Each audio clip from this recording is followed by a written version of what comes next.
7.2, ionic bonds and compounds. An ionic bond is the resulting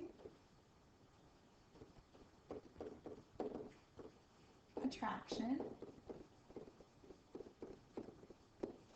between positive charged cations and negative charged cations. Okay, so last lesson we learned about a cation, and now we've learned and anions. When they are attracted to one another, it's called an ionic bond. Crystal lattice is a 3D shape formed by ions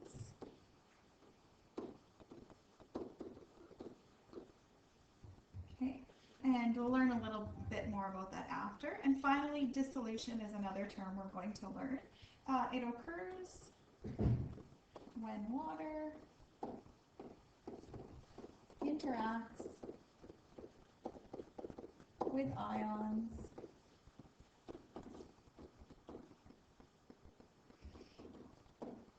in a crystal lattice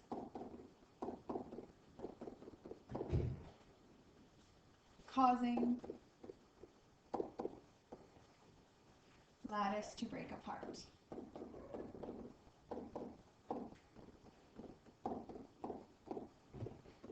Okay, for an atom to gain or lose electrons, and that's what it does when it becomes an ion, there must be an interaction.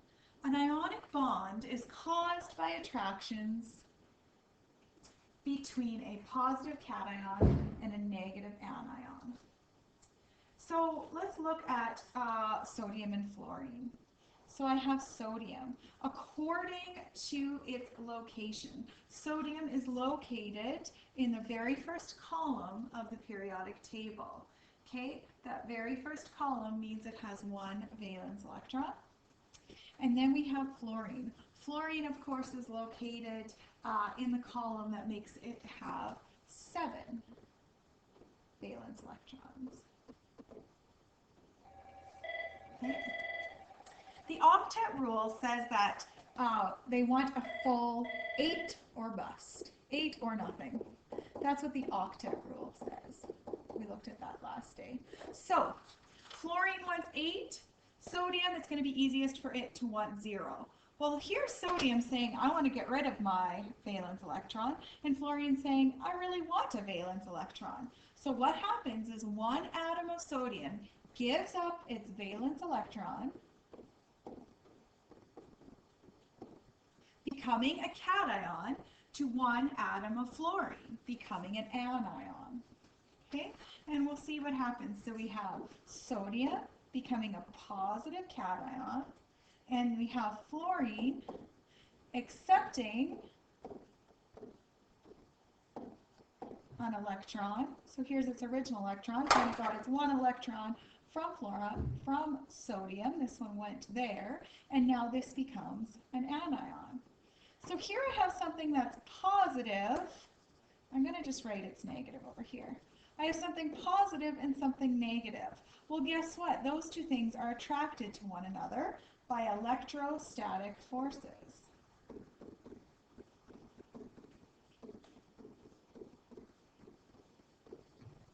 Okay? And this is sodium fluoride.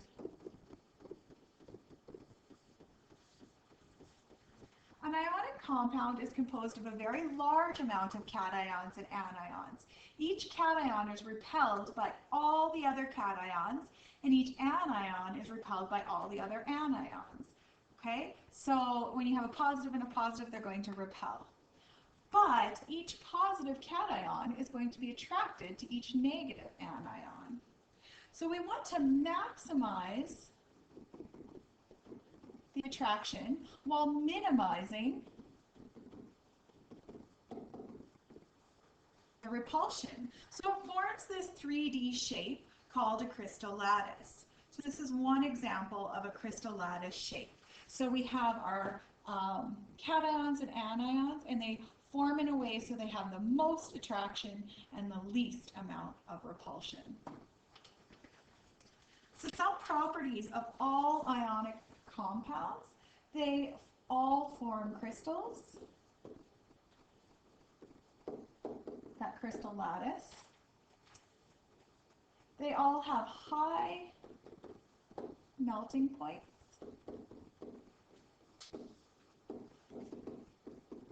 And boiling points.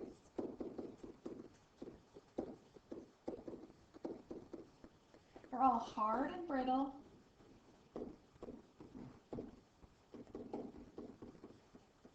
And finally, they all conduct electricity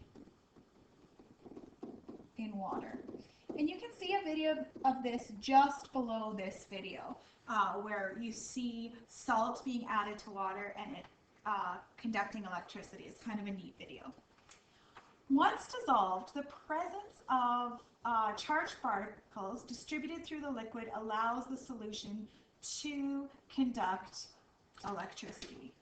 So dissolution is when water interacts with the ions, causing it to break apart. And I have a pretty good animation of that, if I can find where that animation is. Just give me 1 second. I have a whole bunch of things open.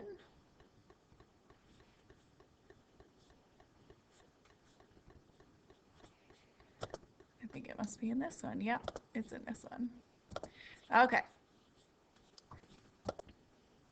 So here I have, I'm going to start this over.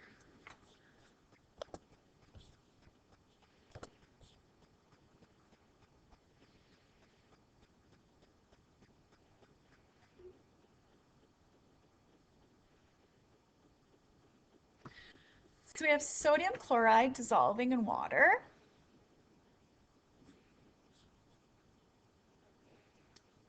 And now we're going to look what happens inside.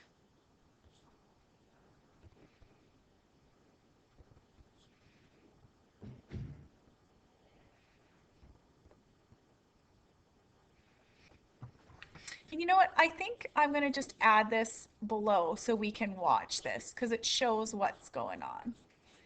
Okay, so I will let you guys watch that.